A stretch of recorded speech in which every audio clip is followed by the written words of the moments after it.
হাওড়ায় শ্রমিক ভট্টাচার্যের গাড়ি ঘিরে বিক্ষোভ দেখানো হচ্ছে।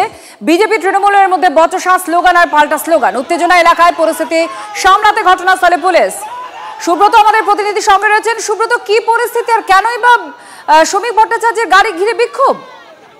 দেখো, আজকে হাওড়ার দাসনগরে আরতি কটন মিলের মাঠে একটি ফুটবল টুর্নামেন্ট, যার নাম নরেন্দ্র কাপ, সেই ফুটবল টুর্নামেন্টের উদ্বোধন অনুষ্ঠানে বিজেপি রাজ্য সভাপতি শ্রমিক ভট্টাচার্য তিনি যাচ্ছিলেন এবং সেই সময় মনোজ তিওয়ারির নেতৃত্বে তৃণমূল কংগ্রেসের কর্মী সমর্থকরা তারা শ্রমিক ভট্টাচার্যের গাড়ি ঘিরে ধরে তারা বিক্ষোভ দেখান এবং পরিস্থিতি সামাল দিতে ঘটনাস্থলে দাসনগর থানার বিশাল পুলিশ বাহিনী এবং র্যাব নামানো হয় এবং দুপক্ষের মধ্যে স্লোগান শাউটিং, একে অপরের বিপক্ষে স্লোগান হতে থাকে এবং কিছুক্ষণ পর পরিস্থিতি স্বাভাবিক হয় এবং শ্রমিক ভট্টাচার্যের গাড়ি ফুটবল টুর্নামেন্টের উদ্বোধনের জন্য এগিয়ে যায়।